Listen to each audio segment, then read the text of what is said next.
Bismillahirrahmanirrahim. Assalamualaikum warahmatullahi wabarakatuh. Masih bersama karduk.com.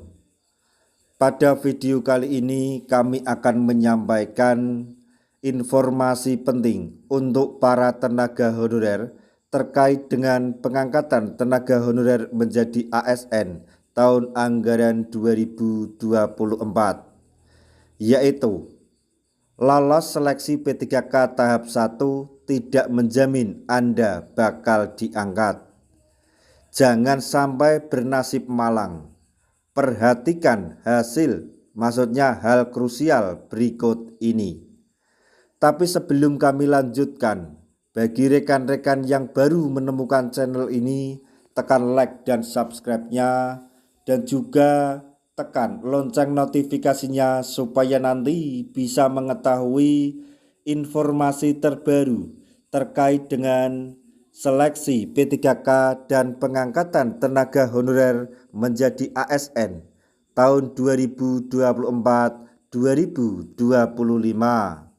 Sekarang mari kita simak dan cermati penjelasan yang ada di video ini supaya nanti tidak gagal paham. Seleksi P3K tahap 1 dilaksanakan bagi para tenaga honorer yang hendak mencoba keberuntungan untuk diangkat menjadi P3K. Pengangkatan P3K secara masif ini dilakukan pemerintah untuk menanggapi amanat Undang-Undang ASN 2023. Ini sudah jadi rahasia umum. Undang-Undang ASN 2023 menginginkan penataan tenaga honorer secepatnya. Dengan begitu, pengangkatan honorer menjadi P3K adalah pilihan terbaik. Dengan begitu, maka tenaga honorer dihapus dan tidak lagi diakui. Sedangkan pengangkatan P3K masif dilakukan pemerintah untuk mencegah PHK massal. Seleksi P3K tahap 1 memberikan kesempatan bagi para tenaga honorer untuk meniti karir menjadi seorang P3K. Bagi yang lolos, maka mereka akan diangkat dan mendapatkan gaji serta tunjangan yang sesuai dari negara seperti yang ada dalam ketentuan undang-undang. Meskipun begitu, bahkan jika Anda telah lolos seleksi, status kelolosan Anda bisa dibatalkan jika ditemukan pelanggaran ataupun ketidaksesuaian. Berikut ini adalah beberapa hal yang bisa membuat Anda tidak jadi diangkat meskipun sudah lolos seleksi P3K tahap 1, yaitu 1. Berkas administrasi tidak lengkap.